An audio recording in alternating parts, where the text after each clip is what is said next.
Hi, my name is Regina Edwards, and this is Biblical Studies 101A, Old Testament, Part 3. The question is, based on what I've learned so far in this course, how do the themes you choose fit into the greater Old Testament storyline? I chose the Abrahamic covenant and the revelatory theme. The Abrahamic covenant fits into the greater storyline because throughout the Old Testament, the meaning of the covenant is fully understood when looking at it as a meta-narrative of redemption and a major theme of the Bible.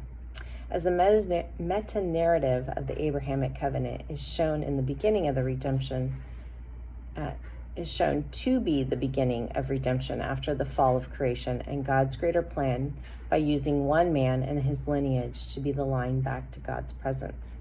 In Genesis 12, God promises to make Abraham a great nation with land and kings that will come from his lineage. Again, God appears before Abraham in Genesis 15, reminding him of his promises. Abraham asks how this would happen without an offspring, so God shows Abraham the stars and again reminds him of his promises. In Genesis 17, Abraham has still not had an offspring or lived in the promises of God. And God reappears to Abraham and changes his name from Abram to Abraham.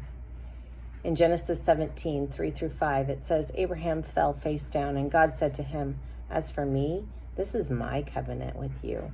You will be the father of many nations. No longer will you be called Abraham, for your name, no longer will you be called Abram, for your name will be Abraham. For I have made you a father of many nations." Genesis 3 shows 3 separate times God gave the same covenant promise to Abraham.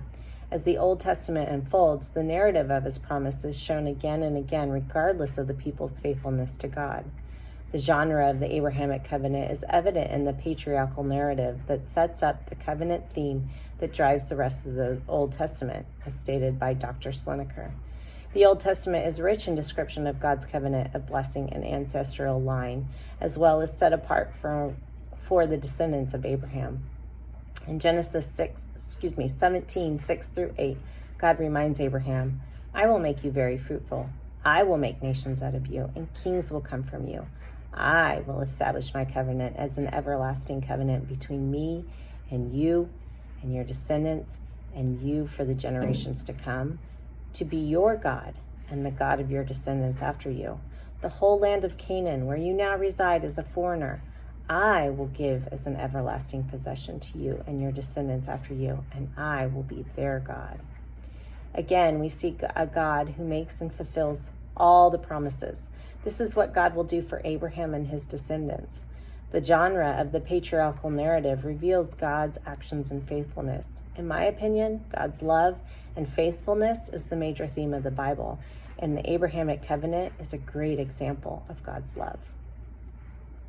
The revelatory theme, specifically seen in the temple in which God will dwell among his people, is also read as a larger meta-narrative throughout the Old Testament. In Exodus, God shows up to Moses to use him to deliver his people from Egypt. Once the power of God is revealed in Egypt, God begins to lead his people. His presence is seen in a cloud by day and a fire by night.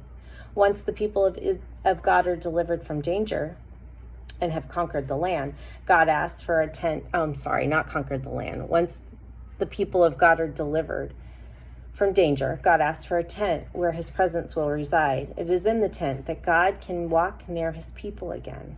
The narrative of the presence of God in the tent and the ark becomes clear as the people watch Moses enter the tent to convene with God. And whenever Moses went into the tent, all the people rose and stood at the entrance of their tents, watching Moses until he entered the tent. Exodus 33-8. However, God did not want to convene with just one man, but all men. Once the people of Israel settled into Canaan, and there is a rest from fighting, a permanent temple is built for God. And again, God fills the temple with his presence. In 2 Chronicles 7:1, we see when Solomon finished praying, fire flashed down from the heaven and burned up the burnt offerings and sacrifices, and the glorious presence of the Lord filled the temple. The narrative and genre of seeing God fill his temple and then remove himself from the temple unfolds through the Old Testament.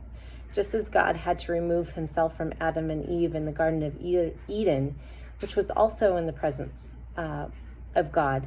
The people of Israel sinned against God, and he had to remove himself from them and their unholiness. The genre of seeing God's desire to walk with his people is fulfilled by the birth of his son in the New Testament, but the Old Testament lays out the reasons the Lamb of God would be required in order for God to walk closer with his people again. Thank you.